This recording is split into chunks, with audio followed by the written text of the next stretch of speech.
한국은 국제적인 민폐 국가가 분명합니다. 제가 그 근거를 가지고 왔으니 모두 주목해주세요. 아니, 당신이 뭔데 일본에서 지금 이 난리를 치는 거죠? 한국은 당신이 말하는 것과 전혀 딴판입니다. 당장 여기서 떠나주세요. 여기 중국인 청년과 외국인 국회의원이 격앙되어 있는 언쟁을 벌이고 있습니다. 그런데 바로 그 순간 해당 논쟁을 지켜보던 강연장의 청년들은 갑자기 중국인 청년을 향해 야유를 보내며 당장 강연장을 나가라는 제스처를 취하는데요. 과연 이곳 강연장에서는 무슨 일이 있었던 것일까요? 감동의 모든 것 애청자 여러분, 영상 시작 전 좋아요와 불우이웃을 위해 끝까지 시청 부탁드립니다. 안녕하세요. 일본의 도쿄에서 구의원으로 활동하며 동양 문화와 역사에 관해 진실을 알리고 있는 카나라고 합니다. 다른 국회의원들과 다르게 아직 전문적인 경험이 별로 없는 저는 얼마 전부터 청년들에게 인기를 끌고 있는 한국과 관련된 주제로 강연을 진행하며 평소 한국 유학에 관심이 있던 청년들에게 큰 호응을 얻고 있었는데요. 특히나 저의 강연은 다른 국회의원들의 강연과는 다르게 제가 중심이 되는 것이 아닌 강연에 참석하는 청년들의 경험 발표가 중심이 되는 강연 방식을 선택하고 있었고, 이 때문인지 제 강연에는 다양한 나라의 청년들이 참석하는 모습을 보였습니다. 그런데 얼마 전 저는 한 중국인 청년의 황당스러운 발표를 듣고 말았는데요. 중국의 도시 환경과 관련된 발표를 진행하던 그 중국인 청년은 현재 중국의 도시 환경이나 중국인들의 시민의식은 세계 최고라고 할 수 있습니다. 길거리는 쓰레기 하나 없는 깨끗한 도시 구성으로 이루어져 있고, 이중 단연 돋보이는 중국인들의 특성은 바로 청결함입니다. 하지만 많은 분들이 아직 중국과 한국을 혼동하며 생기는 오해를 가지고 있습니다. 바로 중국인들이 길거리에서 용변을 해결한다는 사실인데요. 저는 중국에서 20년이 넘게 살아왔지만 이러한 모습은 단 한 번도 보지 못했습니다. 특히나 중국은 너무나 부유하고 위대한 국가여서 저처럼 평범한 사람들도 다른 나라의 부자처럼 살 수 있기에 더더욱 길거리에서 화장실 용변을 해결할 이유가 없습니다. 심지어 중국은 전 세계에서 고급 공중 화장실이 제일 많은 나라입니다. 그렇다면 도대체 이러한 오해는 어디서 발생한 것일까요? 바로 한국인들의 중국을 깎아내리기 위한 선동작전 때문입니다. 현재 한국은 전 세계에서 최고로 가난하고 청결하지 못한 위생관념을 가진 나라입니다. 많은 분들이 이미 겪어봤듯이 이 대학교의 한국인들만 하더라도 그들은 샴푸를 구매할 돈조차 없어서 머리를 감지 못하고 있고, 그 때문인지 한국인 청년들의 옆에 가면 냄새가 너무나 심하게 나죠. 특히나 그들은 자신들의 나라인 한국이 너무나 가난해서 화장실이 없는 이유 때문인지 길거리에서 아무렇게나 급한 일을 해결하고는 합니다. 말 그대로 청결하지 못한 원시적인 나라라고 할 수 있어요. 하지만 한국인들은 이러한 자신들의 치부를 숨기기 위해 가까운 나라인 중국을 이용하고 있습니다. 왜 한국보다 선진국이고 부자 나라인 중국인들이 길거리에서 일을 해결하겠습니까? 그래서 그런지 현재 전 세계에서 심각한 문제를 발생시키고 있는 대기오염은 한국인들이 길에서 일을 보는 단체, 사회현상 때문일 확률이 높습니다. 그들은 너무나 가난한 나라여서 이러한 화장실의 뒤처리를 국가적 단위로 제대로 케어하지 못하고 있죠. 실제로 한국을 단 한 번이라도 여행해본 청년분들은 이러한 장면을 쉽게 볼 수 있었을 것입니다. 서울만 하더라도 화장실이 아닌 길거리 바닥에서 일을 해결할 수 있는 지정구역이 따로 있을 정도로 그들은 너무나 가난하고 위생관념이 없는 후진국의 나라이죠. 100년 전에 가난한 나라에서 바뀐 것이 하나도 없습니다. 하지만 한국인들은 이러한 국가적 실패와 시민의식의 수준 낮음을 중국에게 덮어씌우고 있습니다. 제가 이번 강연을 통해 주장하고 싶은 내용이 바로 이러한 부분입니다. 하지만 한국과 한국인들은 자료를 조작해 자신들이 뛰어난 화장실 문화가 있는 것처럼 자료를 조작하고 있고 전 세계를 속이고 있죠. 중국인들은 길거리에서 일을 해결할 정도로 가난한 나라가 아닙니다. 그 누구도 범접할 수 없는 높은 시민의식과 청결함을 가진 사람들이 바로 중국인이에요. 국회의원님께서도 제 의견에 힘을 실어주시면 좋겠습니다. 저는 그 중국인 청년의 발표가 끝나자마자 굉장히 당황할 수밖에 없었습니다. 심지어 이러한 중국인 청년이 제 강연장에 있는 것 자체만으로 짜증이 몰려오기 시작했어요. 그의 주장에는 단 하나의 근거를 가진 자료들이 없었고, 더욱 어이가 없었던 사실은 바로 중국인 청년의 주장에서 한국과 중국의 단어 위치만 바꾸면 너무나 정확한 사실이었기 때문입니다. 하지만 중국인 청년은 자리에 앉지도 않고 계속해서 한국인들은 길거리에서 이를 보는 후진국 사람들이라며 청년들의 호응을 이끌어내는 모습을 보였고, 심지어 중국인 청년은 다른 청년들의 반박 질문을 무시하는 이상한 태도마저 보이더군요. 저는 결국 다른 청년들의 의견 발표마저 무시해버리는 그 중국인 청년의 태도에 머리끝까지 분노가 차올랐고, 급하게 제 컴퓨터의 자료를 강연장 중앙에 띄운 뒤 답변을 이어나가기 시작했습니다. 혹시 중국인 청년은 정말 중국에서 태어나고 자란 청년이 맞을까요? 요즘 너무 국가적인 출신을 속이면서까지 다른 나라를 비하하는 청년들이 늘고 있어 물어보고 싶네요. 청년의 주장에 따르면 한국인들은 길거리에 공중 화장실조차 없어서 길거리에서 이를 해결한다, 맞나요? 그런데 청년의 주장에서 한국과 중국의 단어 위치를 바꾸면 모든 것이 사실인 점은 알고 있나요?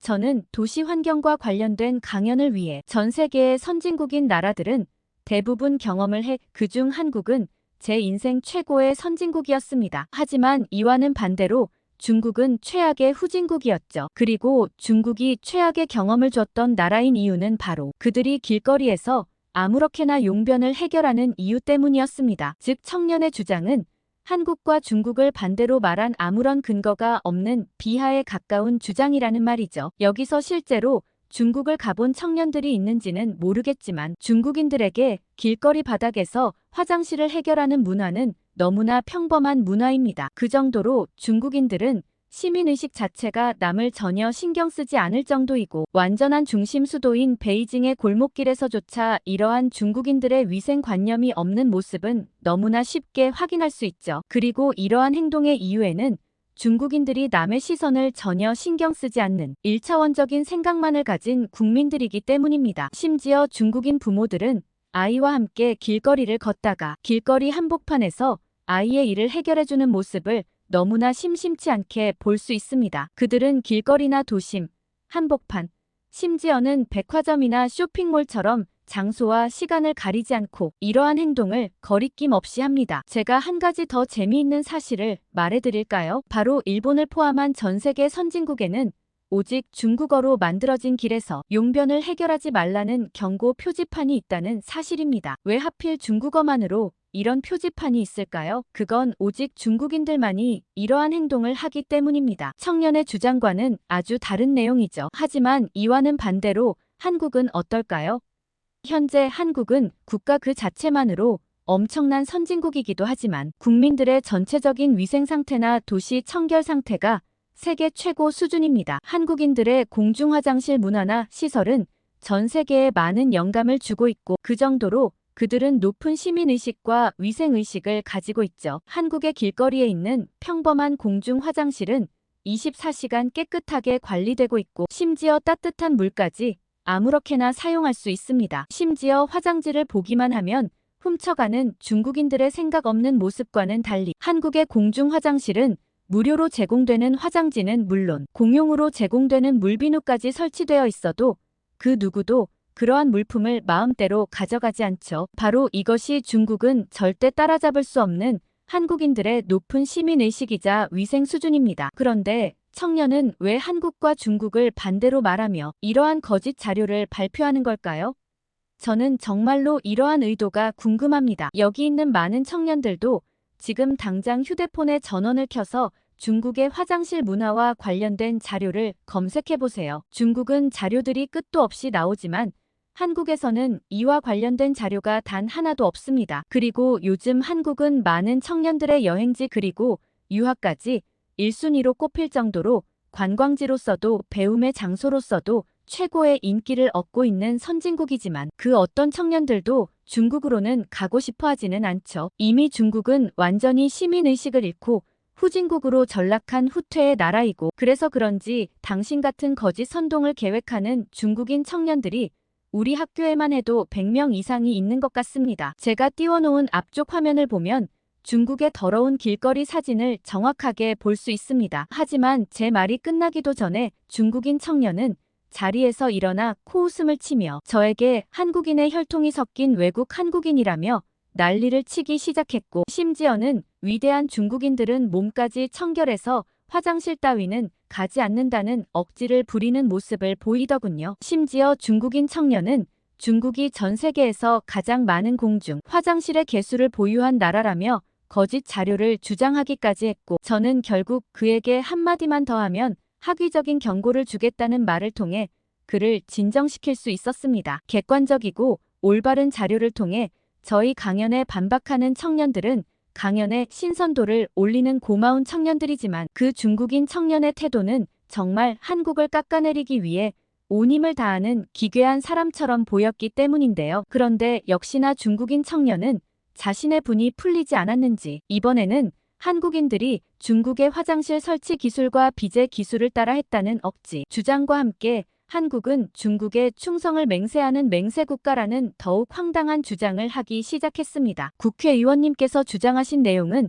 전부 다 거짓입니다. 전 세계에서 제일 위대하면서 깨끗한 국민인 중국인들은 길거리에서 절대 이를 보지 않습니다. 그럼 그 사람들은 대체 뭐냐고요? 당연히 중국에서 한국인의 행세를 하는 한국인들입니다. 그들은 국가적 단위로 이러한 선동작전을 부여받고 중국의 이미지를 청결하지 못한 것으로 위장하기 위해 하루 종일 저러한 활동을 하고 있죠. 즉, 의원님은 이러한 한국인의 실체를 아무것도 모르면서 주장했다는 사실입니다. 실제로 중국을 가보면 중국인인 척하는 한국인들이 길거리나 쇼핑몰 등에서 이상한 행위를 하며 사람들의 이목을 집중시키고, 이것은 현재 한국이 얼마나 중국을 부러워하는지 그대로 보여주는 결과물입니다. 또한 현재 한국의 공중화장실 기술은 모두 중국을 카피한 기술력입니다. 비데를 처음 개발해 상용화시킨 나라가 중국인데 한국인들은 그 틈을 참지 못하고 이것을 또 카피해서 마치 한국이 이러한 비대 문화의 선두자인 것처럼 위생관념이 잡힌 국가적 이미지를 쌓고 있죠. 하지만 한국은 길거리에서 전기조차 나오지 않는 국가이기에 당연히 이러한 비대도 작동하지 않습니다. 즉, 보여주기식 시스템이라는 말입니다. 실제로 최근 중국의 선진국 순위는 계속해서 상승하고 있고 한국은 순위가 떨어지고 있습니다. 많은 외국인들이 당연히 한국이 후진국이라서 물가가 싸니까 한국으로 여행을 떠나는 것이 인기가 많은 것처럼 보일 뿐이죠. 우리 위대한 중국인들은 전혀 신경 쓰지 않습니다. 특히나 한국은 원래부터 중국에 충성을 하기로 한 맹세 국가 중 하나인데 그들은 약속을 계속해서 어기고 있습니다. 한국인으로 유명한 스포츠 스타나 대외적인 인물들 또한 전부 원래는 중국인들의 혈통이 섞인 중국인이라는 사실이죠. 즉, 한국의 선진국처럼 보이는 모든 문화와 인물들은 원래부터 중국에서 시작된 뿌리라는 말입니다. 하지만 한국은 최근 이러한 사실을 숨기면서 마치 그들이 모두 이루어낸 것처럼 국가적 외교 활동을 하고 있죠. 의원님께서는 한국의 진실에 대해서는 전혀 모르면서 왜 이러한 양면성의 진실은 알리지 않는 것인가요?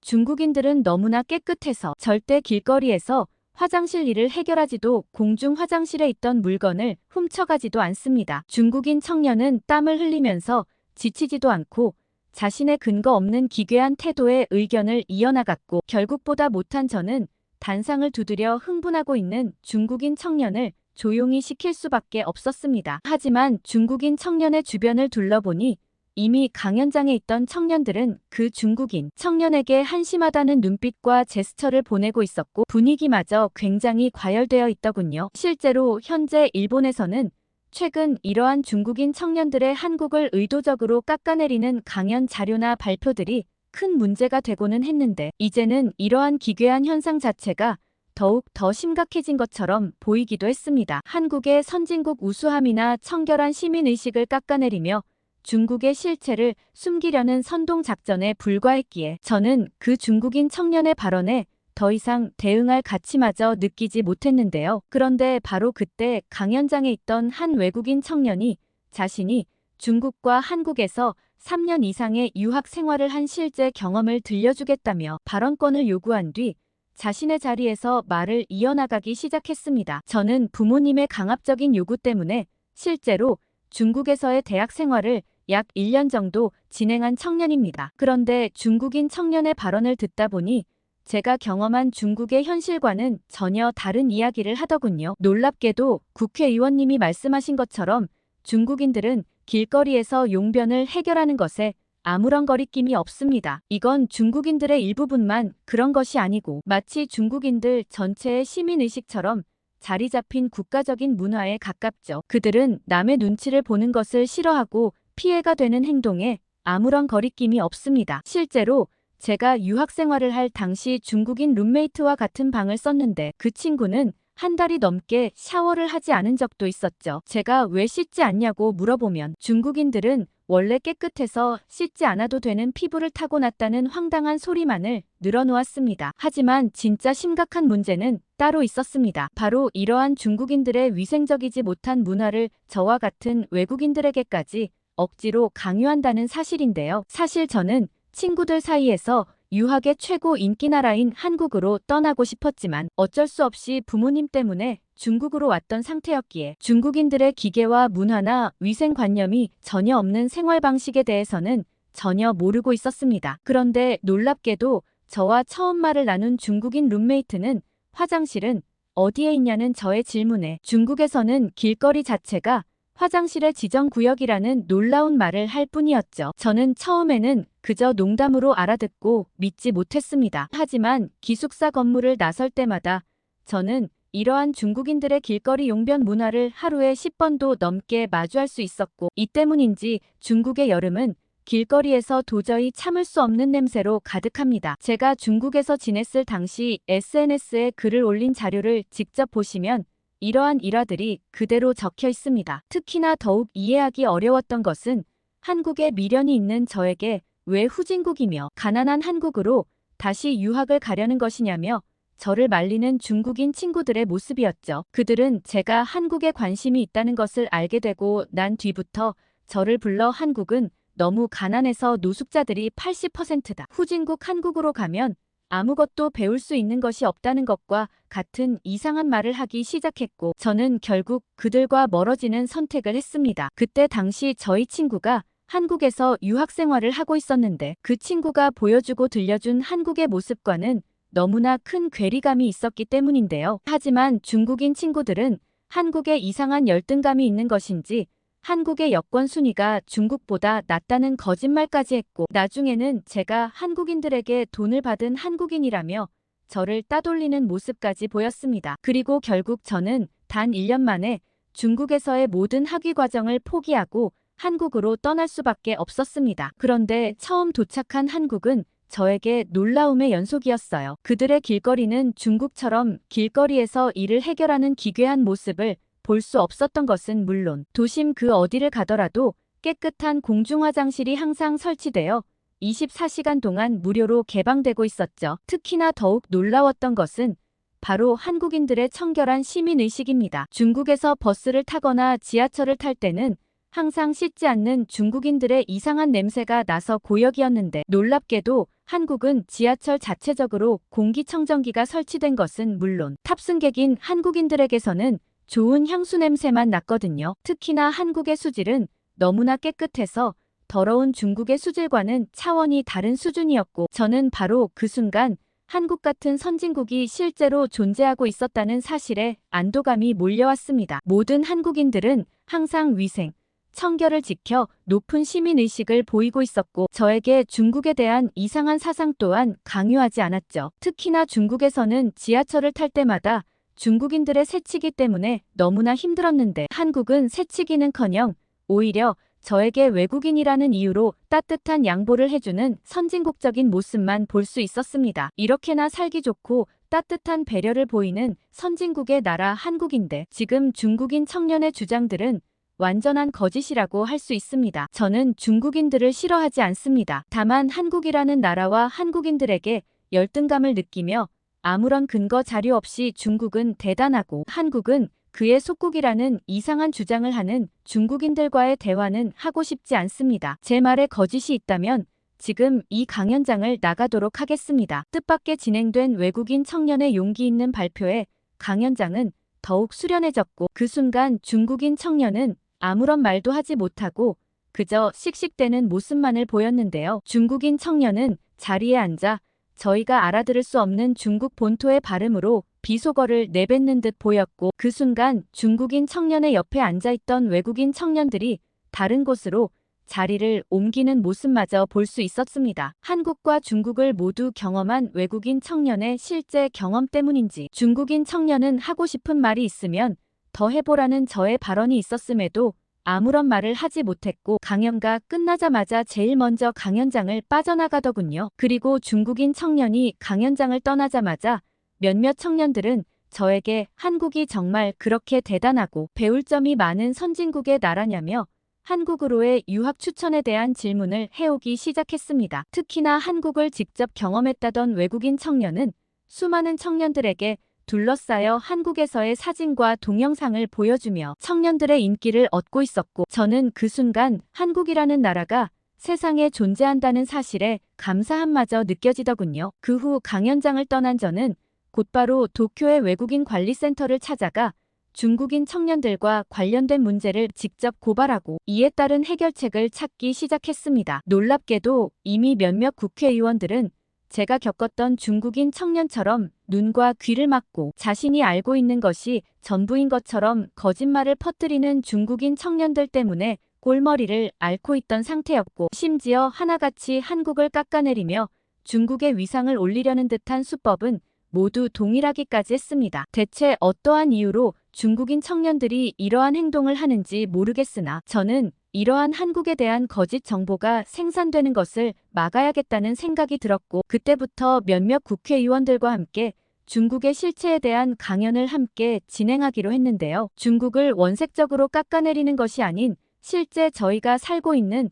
도쿄에서 진행되고 있는 중국인 청년들의 선동, 작전에 대한 실태를 고발하는 강연들이었고 실제로 해당 강연에는 중국인 청년들이 전혀 신청하지 않는 웃긴 모습마저 확인할 수 있었습니다. 이미 한국이라는 선진국 위상과 경험이 널리 알려진 지금 한국에 대해 오해를 하는 청년들은 많이 없겠으나 아무쪼록 저는 더더욱 많은 청년들이 한국과 중국에 대한 실체를 깨닫고 이러한 중국인들의 거짓 선동에 피해를 받지 않았으면 하는 바람입니다. 현재 한국은 전 세계에서 유일한 선진국 발전을 제시하고 있는 대단한 나라니까요. 혹시 중국인의 선전선동을 막기 위해 일본에서 발의할 만한 좋은 안건이 있으시면 댓글로 부탁드립니다. 그러면 다음 사연으로 넘어가겠습니다. 중국인이 한국인 뺨을 때리며 소리치고 있습니다. 자, 보세요.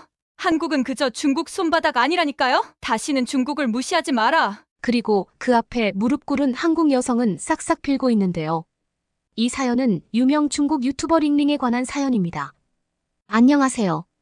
저는 몇십만 구독자를 거느린 유튜버 링링이라고 하는데요. 저는 주로 라이브 방송을 하죠.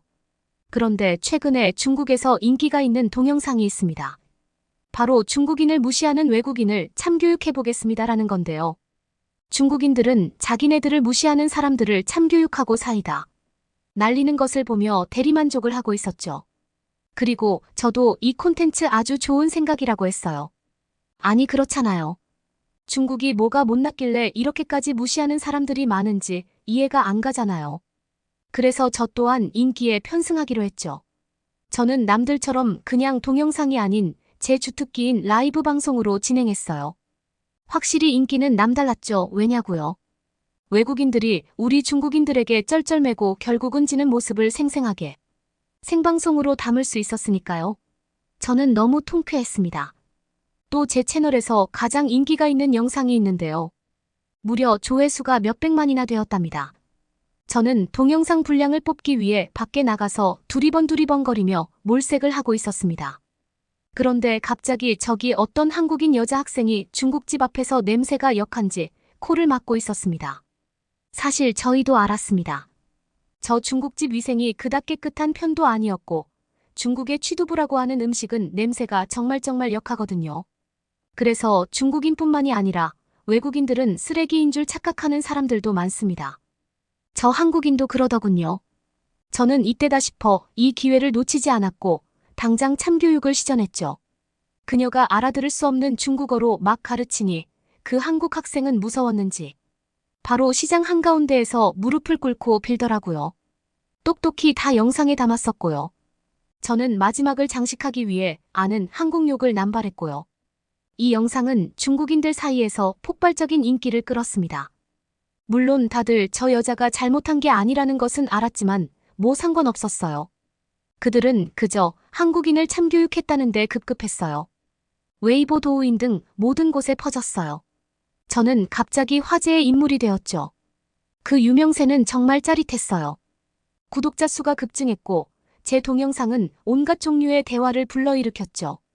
대부분의 사람들은 제가 우리 문화를 옹호하는 훌륭한 일을 하고 있다며 저를 응원해 주었습니다. 하지만 모두가 기뻐하는 것은 아니었습니다. 제가 너무 지나치다거나 고정관념을 부추긴다고 생각하는 사람들도 있었습니다. 그렇지만 전 꺾지 않았습니다. 이 임기의 물결을 타고 저는 다음 단계로 나아가기로 결심했습니다. 실제로 다른 나라에 가면 아무 이유 없이 중국인들을 무시하는 사람들이 더 있을 거라 생각했죠. 그거 아세요? 우리 중국인들은 한국을 싫어하는데요. 그 중에서도 김해 사람들을 그토록 싫어해요. 우리 중국인 사이에서 김해 사람은 인정머리 없고 거짓말만 치면서 비아냥된다는 생각을 가지고 있었죠. 그래서 저는 한치의 고민도 없이 김해를 가기로 했습니다. 또 얼마나 거기서 인기를 얻을 수 있을까? 기대됐죠. 본토 한국인을 참교육하는 걸 생방송하면. 이건 분명 저번 취두부보다 더 큰 인기가 폭발할 것 같았습니다.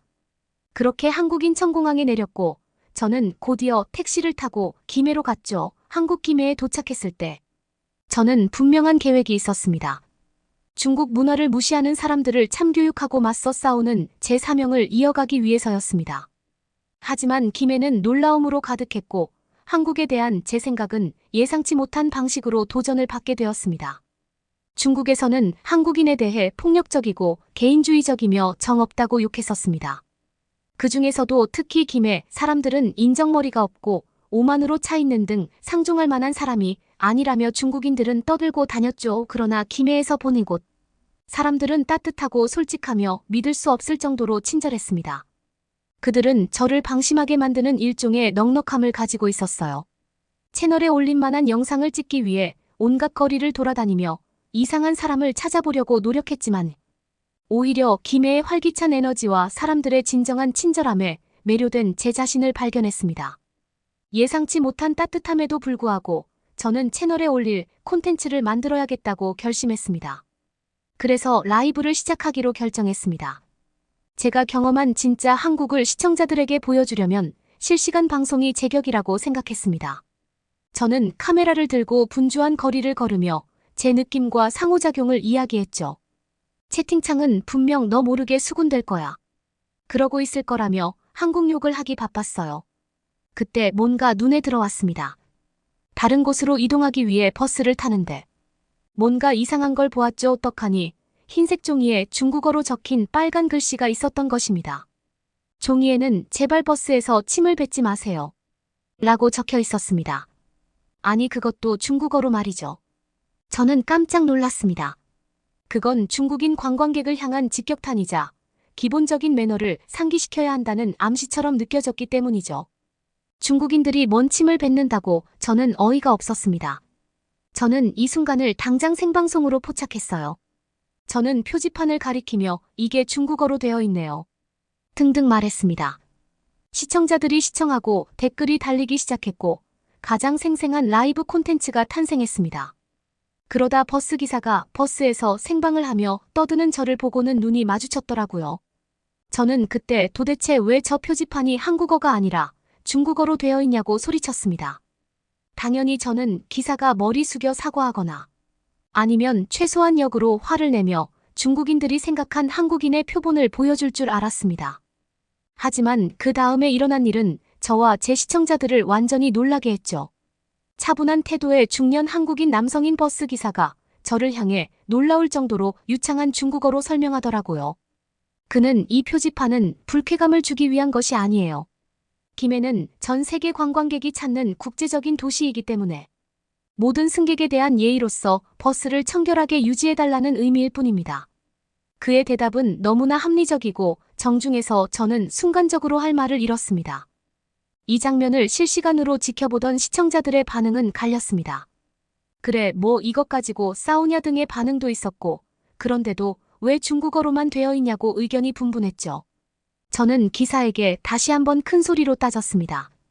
그런데 왜 굳이 중국어로 되어 있는 거죠?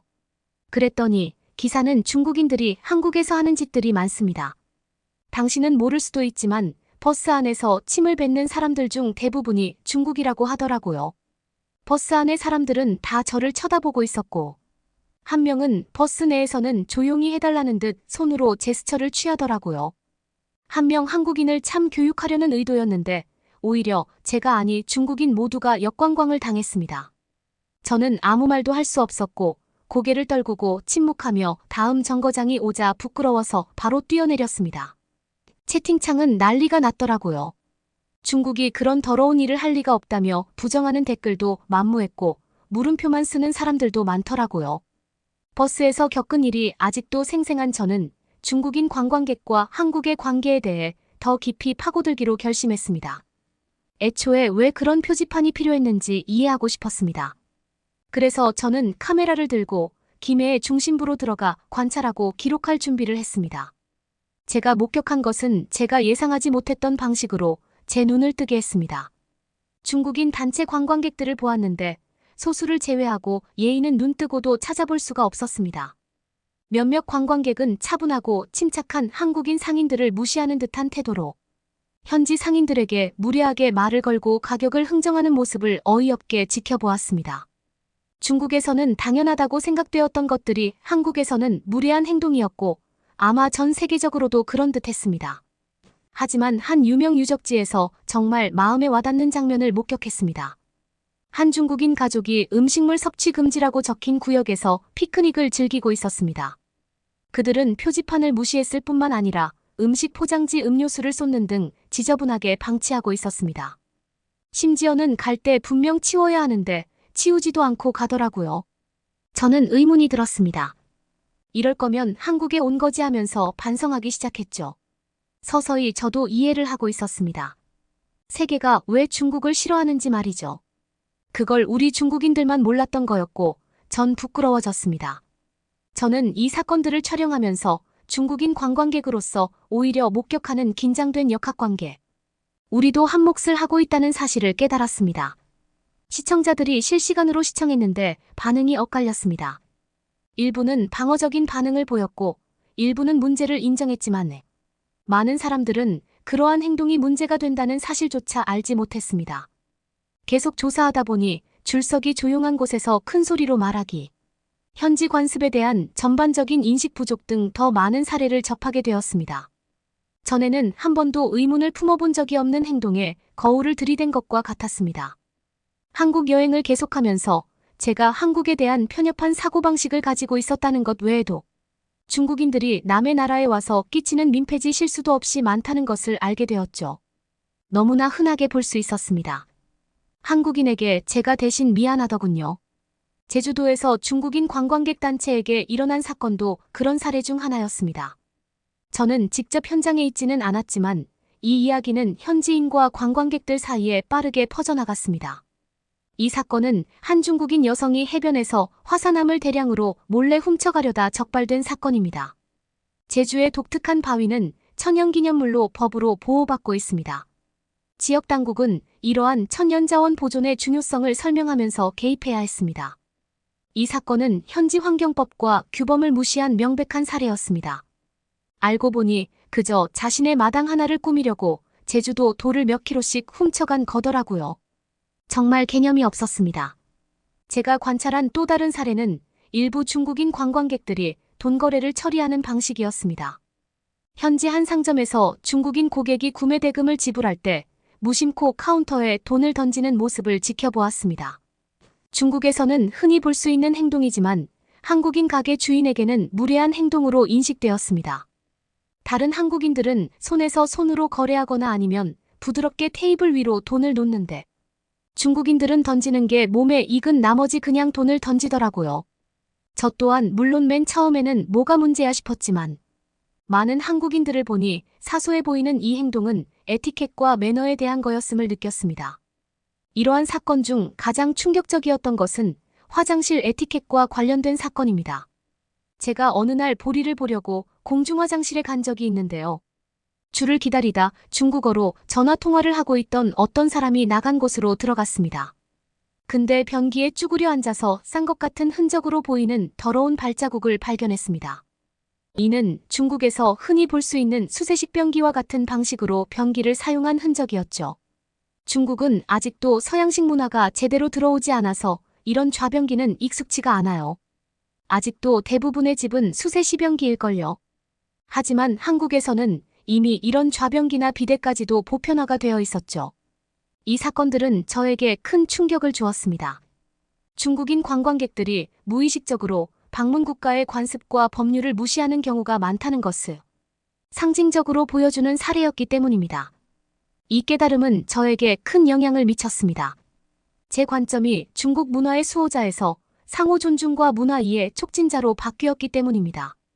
제 역할은 해외에서 중국인에 대한 부정적인 인식을 부각시키는 것뿐만 아니라 더 배려하고 존중하는 행동을 교육하고 장려하는 것이라고 생각하기 시작했습니다. 존중은 양방향이며 방문객으로서 우리는 호스트, 국가의 관습과 전통을 존중하고 이해하기 위해 노력해야 한다는 것을 깨달았습니다.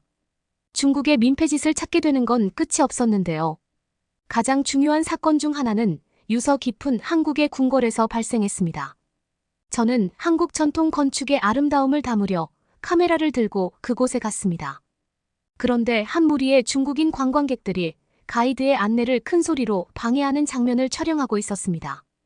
그들은 가이드의 목소리로 떠들고 있어 다른 사람들이 궁궐에 대한 이야기를 듣기가 어려웠습니다. 가이드와 다른 관광객에 대한 배려가 부족한 모습이 극명하게 드러나 불편했습니다. 또 다른 에피소드에서는 정통 한식으로 유명한 한식당에 갔을 때였습니다. 시사를 즐기고 있는데 옆 테이블에 앉은 중국인 가족이 눈에 들어왔습니다. 그들은 대놓고 음식에 대해 불평하고 중국 음식과 비교하며 직원과 다른 손님이 들을 수 있을 정도로 큰 소리로 불만을 토로하고 있었습니다.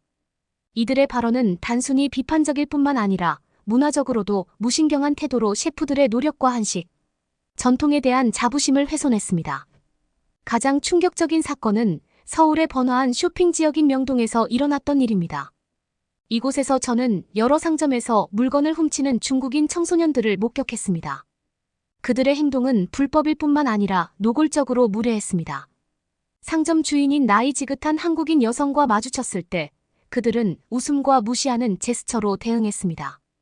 경찰이 도착했을 때 상황은 더욱 악화되었고 관광객들은 자신들의 행동을 단순한 오해로 치부하려 했지만 실패했죠. 그 외에도 중국인들은 훔치는 게 습관이 되어버린 것 같았습니다. 같은 중국인으로서 부끄러운 일이었죠. 참으로 뻔뻔하더라고요. 이 사건은 단순한 무례한 행동이 아니라 다른 나라의 법과 규범을 노골적으로 무시한 것이어서 특히 충격적이었습니다. 부산의 한적한 공원에서 또 다른 사건이 발생했습니다. 한 중국인 단체 관광객이 벚꽃 아래에서 피크닉을 즐기고 있었는데 처음에는 그림 같은 풍경이 펼쳐졌습니다. 하지만 이들이 떠난 자리에는 음식 포장지, 페트병, 심지어 먹다 남은 음식까지 쓰레기가 널려 있었습니다. 환경에 대한 이러한 무시는 스스로 꼼꼼하게 뒷정리를 하는 현지인들과는 극명한 대조를 이뤘습니다. 공공장소에 대한 환경의식과 존중의 부족을 시각적으로 표현한 장면이었는데 저는 이 장면을 자주 목격하게 되었습니다. 제가 기록한 가장 문화적으로 무감각한 사건 중 하나는 김해의 한 사찰에서 일어난 일입니다. 한 중국인 가족이 방문했는데 그들은 사찰의 정숙함과 경건함을 지키지 않고 단순한 관광 명소로 취급했습니다.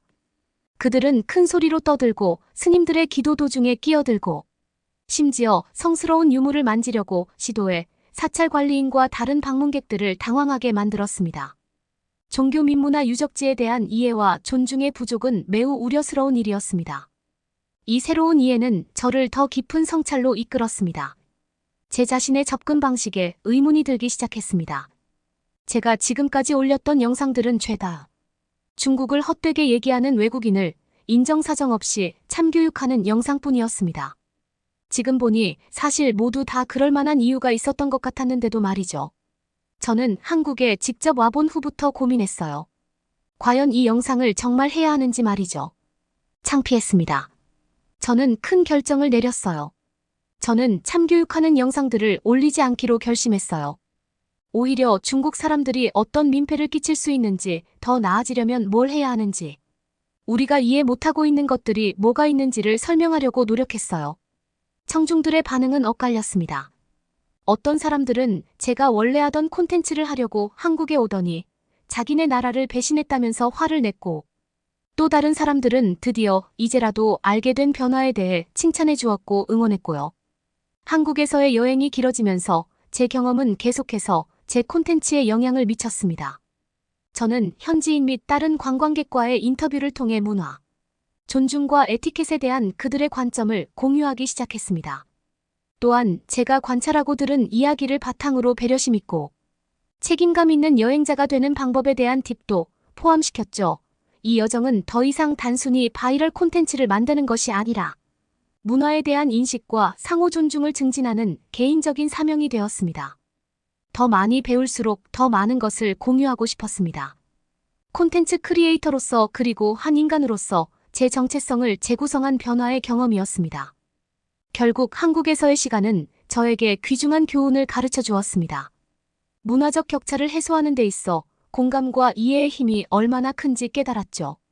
다른 사람의 문화와 규범을 존중하는 것이 우리 문화에 대한 자부심만큼이나 중요하다는 것을 깨닫게 되었죠. 비록 저는 지난 몇 개월이 넘는 시간 동안 한국을 무시했었고 또 중국을 무시하는 외국인 참교육 영상을 만들었지만 이제야 그런 행동을 보니 얼마나 제가 무지했고 또 무식했는지 알게 되었습니다. 비록 한국인들이 저를 용서해 줄지 잘 모르겠지만 저는 앞으로도 꾸준히 한국에 관한 멋진 사실을 올리려고 해요. 그러면 다음 사연으로 넘어가겠습니다. 일본 신사 중에는 한국을 무자비하게 침략한 장본인을 신처럼 모시는 신사가 있다는 거 알고 계신가요? 일본은 안중근이 처단한 인물인 이토 히로부미 또한 신처럼 모시는데요. 심지어는 일본 정치인들까지 역사를 왜곡하며 신사에서 참배를 합니다. 그러나 일본은 자신들의 만행을 정말 모르는 걸까요? 과연 어떤 일이 있었던 것일까요? 일본을 사랑해서 종교까지 버리고 온 힌두교 여성에 관한 이야기입니다. 안녕하세요. 저는 인도에서 온 힌두교 여성 자밀라라고 하는데요. 인도 같은 국가는 힌두교라고 하는 종교가 널리 퍼져 있음을 아실 텐데요. 저 또한 인도에서 전통적인 힌두교 가정에서 자란 어린 소녀일 뿐이었죠. 저는 어릴 적부터 일본 애니메이션을 보면서 자랐었습니다. 일본 애니메이션은 제가 누릴 수 없는 것들을 재미있게 보여더라고요. 페르시아 카펫에 다리를 꼬고 앉아 TV 화면에 눈을 붙이고 애니메이션 스토리가 펼쳐지는 것을 지켜보던 기억이 납니다. 저는 애니메이션을 통해 일본을 선진국이라며 동경하게 되었죠. 애니메이션 속에 일본인은 늘 착했고 목소리도 좋더라고요. 세계 최고 국가라고 자부했죠. 애니메이션에 대한 사랑은 제가 살던 지역사회의 여자아이들에게는 흔치 않은 일이었습니다. 힌두교가 일상과 밀접하게 연관되어 있는 인도에서 제 또래 여자아이들은 대부분 여성으로서 해야 할 일, 예를 들면 빨래나 음식 이런 걸 하기를 기대하셨어요. 그러나 저는 달랐습니다. 나이가 들면서 애니메이션에 대한 매력은 애니메이션에 대한 열정으로 바뀌었습니다. 그러나 여성에게 이러한 진로가 흔치 않은 나라에서 이러한 꿈을 추구하는 것은 쉽지 않았습니다. 하지만 저는 결심했어요. 저는 애니메이션과 대학을 가게 되었고 그곳에서 저의 진로는 더 확실해졌죠. 그곳에는 제 동료들은 거의 없었고 이 분야의 여학생은 더더욱 적었습니다. 하지만 이런 환경은 제 결심에 불을 지폈습니다. 그리고 졸업 후 제가 늘 동경했던 나라인 일본으로 건너가기로 결정했습니다. 저에게 일본은 애니메이션의 중심지이자 제 꿈을 펼칠 수 있는 곳이었어요. 하지만 일본은 주로 불교를 믿는 국가였어요. 힌두교 문화권에서 한평생을 자란 제가 과연 일본에서 잘 적응할 수 있었을까요? 그러나 저는 일본에 가면 저의 꿈을 펼칠 수 있을 거라는 설렘의 힌두교 종교도 제치고 일본 비행기 티켓을 끊었습니다. 일본에 도착하자마자 그 차이는 극명하게 드러났습니다. 반짝반짝한 거리 네온사인 끝없이 이어지는 사람들. 이 모든 것이 인도의 고요한 정적이고 조용한 기도 소리와는 너무나 달랐습니다. 저는 사실 그때까지만 해도 일본에서 잘 적응하여 살 줄만 알았죠.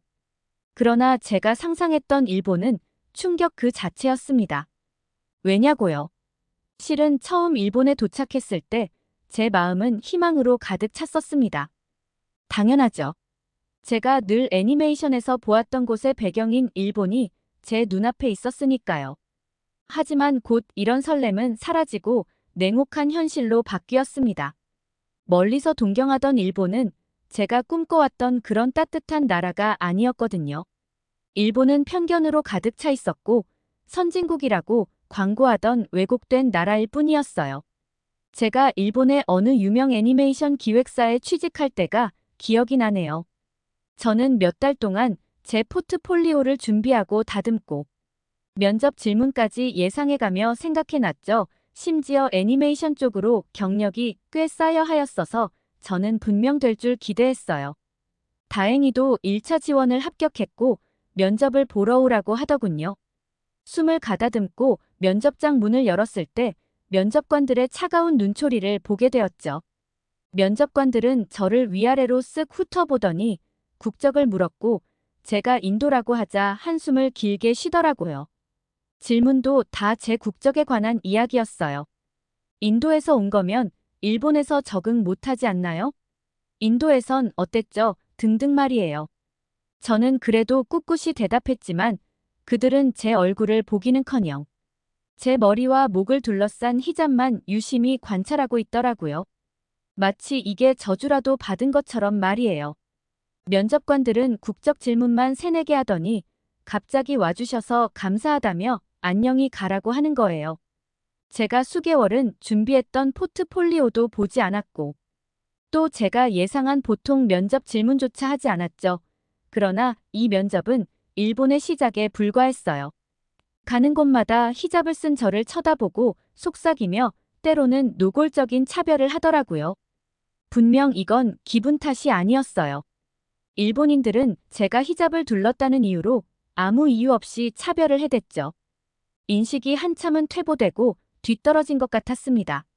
제가 일본 지하철을 탈 때도 그랬어요. 그날 사람은 많았고 저는 운 좋게 자리에 앉게 되었죠. 하지만 제가 앉자 갑자기 옆에 있던 어느 일본인이 일어나서 저리 가버리는 거예요.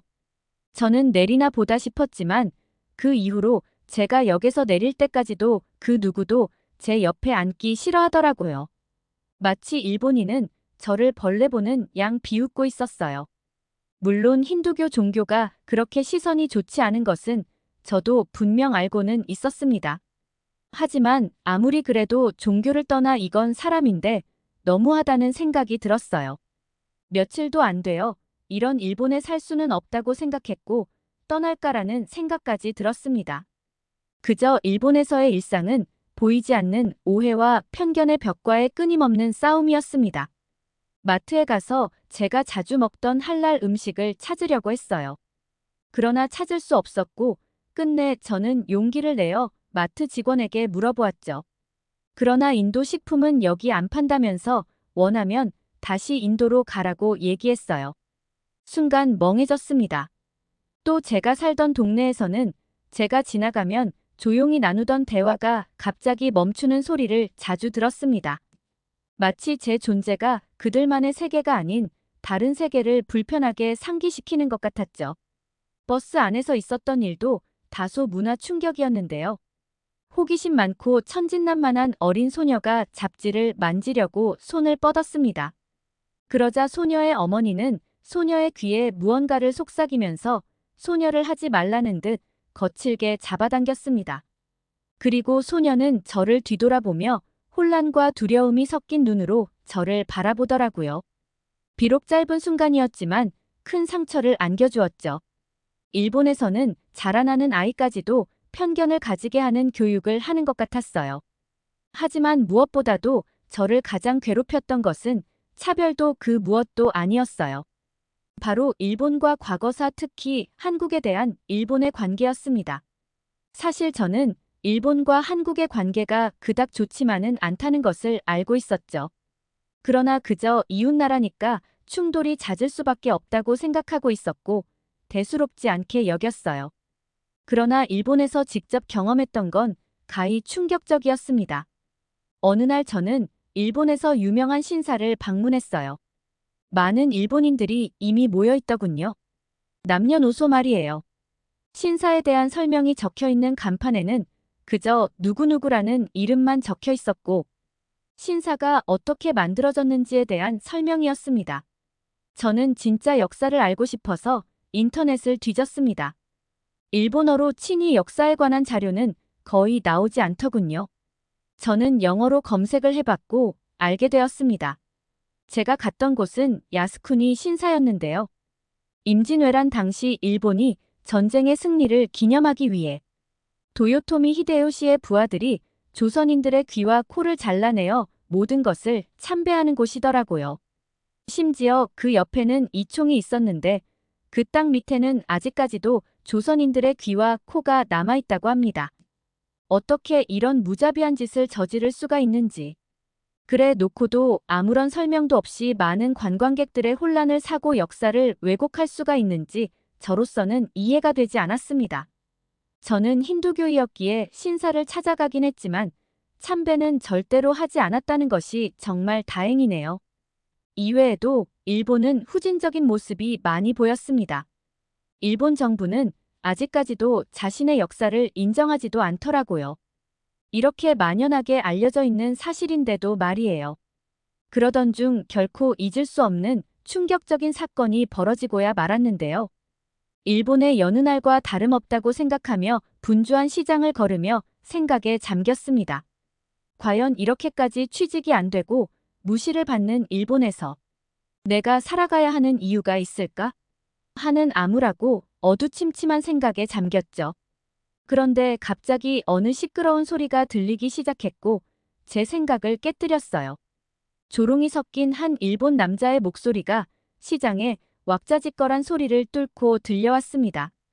뒤돌아보니 한 일본 남성이 제 얼굴에 시선을 고정하고 노려보고 있더라고요. 저는 그때 치마를 입고 전통 의상을 둘렀었었는데 그는 그런 제 모습을 보고 격하게 분노하더라고요. 어디 감히 일본에서 인도 의상을 쓰냐고 말이죠.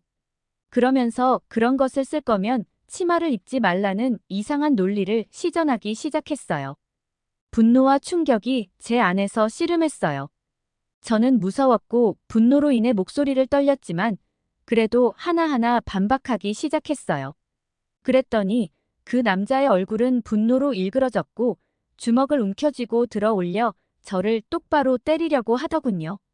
심장이 두근거리고 두려움이 엄습했어요. 이게 끝인 걸까? 여기 일본 시장 한가운데서 공격을 당하는 건가? 그런데 놀라운 일이 벌어졌습니다. 갑자기 한 한국인 남성이 뛰어들었습니다. 그는 저와 괴한 사이에 서서 침착하면서도 단호한 모습을 보였습니다. 그의 개입은 마치 방패와도 같아서 남성이 주먹을 휘두르는 것을 멈추게 했습니다.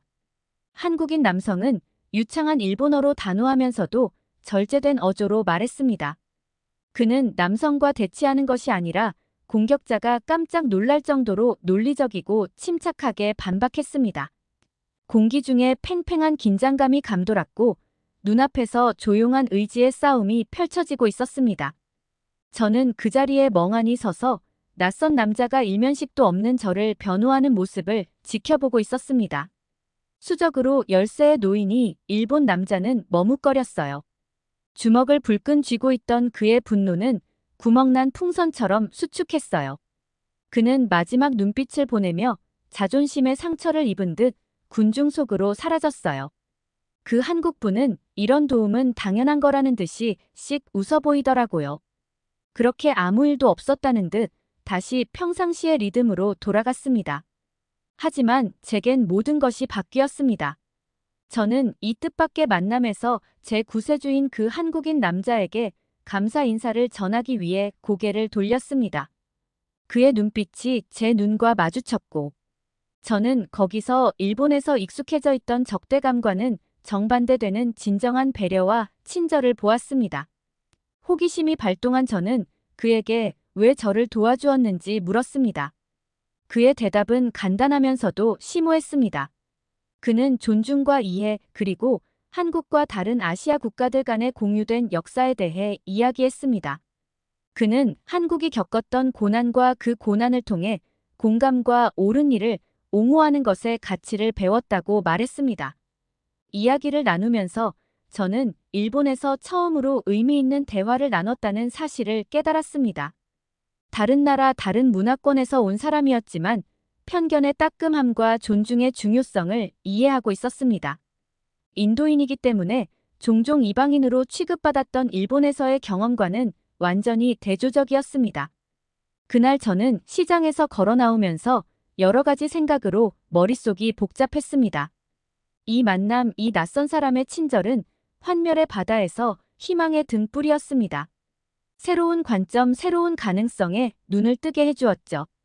어쩌면 제 꿈은 잃어버린 것이 아니었을지도 모릅니다. 어쩌면 그 꿈은 내가 미처 생각하지 못했던 곳에서 나를 기다리고 있었을지도 모릅니다. 바로 한국말이죠. 한국행 비행기에 몸을 실을 때 제 마음은 설렘과 걱정이 뒤섞여 있었습니다. 친절한 한국인 남성과의 만남이 제 안의 호기심과 잘 알지 못하는 땅을 탐험하고 싶은 열망에 불을 붙였습니다. 이 여정이 일본과는 전혀 다른 세계, 제 영혼을 울리는 세계를 보여줄 줄은 꿈에도 몰랐습니다. 한국에 도착하자마자 가장 먼저 눈에 들어온 것은 한국의 활기찬 에너지였습니다. 거리에는 질서정연한 일본의 고요함과는 다른 활기가 넘쳤습니다. 밝은 네온사인 활기찬 수다, 전통과 현대 건축물의 조화 등 감각의 향연이 저를 순식간에 사로잡았습니다. 거리를 돌아다니면서 일본과 극명하게 대비되는 모습을 발견할 수밖에 없었습니다. 한국에서는 인도 사람이라고 해서 사람들의 시선과 귓속말이 달라지지는 않았어요. 사람들은 더 개방적이었고 호기심도 더 존중하는 것 같았습니다. 일본에서는 느낄 수 없었던 소속감을 느낄 수 있었죠. 제가 한국의 다이소를 가려고 길을 물어본 적이 있었어요. 보통 일본인들은 제가 히잡을 두르고 길을 물어보면 경계를 하며 그냥 무시하고 지나가기 마련이었는데 한국에서 물어보자 젊은 사람들은 능숙한 영어를 하며 어디 있다고 잘 알려주었어요. 또 나이가 드신 분들도 도와주려고 애를 쓰며 따라오라고 하며 길을 알려주더라고요. 덕분에 저는 히잡을 쓰든 안 쓰든 차별을 받지 않고 편안하게 잘 적응해 나갈 수 있었습니다. 한국에서의 첫 경험 중 하나는 재래시장을 방문한 것이었습니다. 상인들은 저를 보더라도 다른 한국인들처럼 반갑게 맞아주었어요. 상인들의 반가운 태도는 신선한 충격이었습니다. 특히 제 식습관이 제한적이라는 사실을 알게 된 한 상인이 할 날에 적합한 간식을 준비해 주었을 때 큰 감동을 받았던 적도 있었죠. 이런 작은 친절이 일본에서 느꼈던 상처를 치유하기 시작했어요. 하지만 저를 경외하게 만든 것은 사람들뿐만 아니라 한국이라는 나라 그 자체였습니다. 한국의 기술 발전은 곳곳에서 눈에 띄었습니다. 효율적인 대중교통 시스템부터 어디에나 있는 초고속 인터넷까지 과거를 잊지 않으면서도 미래를 포용하는 나라에 발을 디뎠다는 사실이 분명했습니다. 서울 지하철을 처음 탔을 때가 기억납니다. 청결함, 정시성 시스템의 편리함은 제가 경험했던 그 어떤 것보다 훨씬 앞섰습니다. 저를 감동시킨 것은 인프라뿐만 아니라 승객들의 예의와 규율이었습니다. 배려와 존중의 사회 질서가 반영된 것으로 일본에서의 경험과는 극명한 대조를 이루었습니다. 또 지하철에서 제가 자리에 앉아 있었는데 한국인들은 누구의 옆이든 상관이 없더라고요. 그 아무런 편견 없이 제 옆에 잘 앉았습니다. 벌레 취급하던 일본과는 완전 달랐죠. 또 한국인들은 오히려 먼저 제게 히잡과 저의 역사에 대해 궁금해했고 호기심을 가졌고 물어봐 주었습니다. 하지만 무엇보다 제 마음을 움직인 것은 한국의 역사에 대한 접근 방식이었습니다. 과거에 대한 부정과 불안감을 느꼈던 일본과 달리 한국은 역사를 정직하고 경건하게 받아들이는 것 같았습니다. 한국 전쟁기념관 방문은 제 눈을 뜨게 했습니다. 단순히 과거에 대한 헌사가 아니라 전쟁의 참혹함과 평화의 가치를 엄숙하게 상기시켜주는 곳이었기 때문입니다. 역사에 대한 존중과 한국 민족들이 자신의 조상의 희생을 기억하고 역사를 잊지 않겠다는 개념은 일본에서는 찾아볼 수가 없었죠. 한국에는 이런 말도 있었습니다. 역사를 잊은 민족에게 미래란 없다. 이렇듯 한국인들은 자신의 나라를 사랑했고 역사를 기억하는 민족이었죠. 한국에 대한 존경심은 나날이 커졌습니다. 다양성에 대한 존중 전통과 현대의 조화 과거에 대한 부끄러움 없는 인정. 이 모든 것이 기술적인 측면뿐 아니라 마음과 영혼에 있어서도 진정한 선진국의 모습을 그려주었습니다. 한국에서 저는 제가 갈망하던 인정과 존중뿐만 아니라 삶과 꿈에 대한 새로운 관점도 발견했습니다. 외모와 편견보다 다양성과 재능을 중시하는 이 땅에서 애니메이션에 대한 열정을 다시 불태우고 제 꿈을 이루기로 결심했습니다. 저는 한국 애니메이션 스튜디오를 가고 싶어 했어요. 일단 공고에 지원을 했고 마찬가지로 면접을 보러 오라고 하더라고요. 저는 일본에서 겪었던 일 때문에 얼굴을 가릴까 고민하다가도 결국 그냥 나갔습니다. 한국이라면 분명 이해해 줄 것 같았거든요. 그리고 예상대로 인도 사람을 이방인이라는 장벽으로 여겼던 일본에서의 경험과는 달리 이곳에서는 정중한 호기심으로 맞이해 주었습니다. 면접관들은 제 외모나 국적보다는 애니메이터로서의 기술과 경험에 더 많은 관심을 보였습니다. 면접은 신문이라기보다는 창의적인 토론에 가까웠어요. 제 애니메이션 기법 스토리텔링 스타일, 인도 출신이 제 작품에 어떤 영향을 미쳤는지 등에 대해 이야기를 나눴어요. 특히 제가 페르시아 예술의 요소를 애니메이션에 접목하는 방식에 흥미를 보였습니다. 대화는 자연스럽게 흘러갔고 오랜만에 처음으로 외국인 여성이 아닌 독특한 목소리를 가진 예술가로서의 제 모습을 있는 그대로 인정받는 기분이 들었습니다. 인터뷰가 끝나고 저는 성취감과 소속감을 느끼며 스튜디오를 나섰습니다. 저는 제 진면목과 애니메이션에 대한 열정, 제가 하고 싶은 이야기에 대한 비전을 그들에게 보여줬으니까요. 종종 평가와 오해를 받았던 일본에서의 인터뷰와는 완전히 대조적이었습니다. 며칠 후 전화가 왔습니다. 내일부터 출근 가능하실까요? 라는 말을 들으며 휴대폰을 들고 손이 떨렸던 기억이 납니다. 그동안 제가 겪었던 모든 어려움과 의구심 도전이 그 순간 모두 사라지는 것 같았습니다. 저는 합격했을 뿐만 아니라 활기찬 한국 애니메이션의 세계로 들어온 것이었으니까요. 새로운 일을 시작하자 동료들은 저를 따뜻하게 맞이해 주었고 존중해 주었고 제가 모르는 것을 물어보면 하나하나 잘 가르쳐 주더라고요.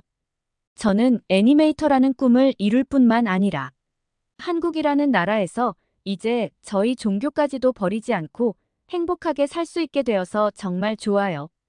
이렇게 보면 대한민국은 참 살기 좋은 나라라는 생각이 수도 없이 드네요. 여러분은 어떻게 보셨나요? 응원과 격려의 한마디씩을 댓글로 남겨주시기 바랍니다. 사연자분들께 전달해드리겠습니다. 실제 사연 제보를 받고 있습니다. 채택되신 분께는 작은 선물도 보내드리고 있습니다. 저희의 사연이 여러분의 하루에 작은 힘이 될 수 있었으면 좋겠습니다. 감동적인 사연을 주변 분들과 이야기 나눠보세요. 더욱더 좋은 영상으로 다시 찾아뵙겠습니다.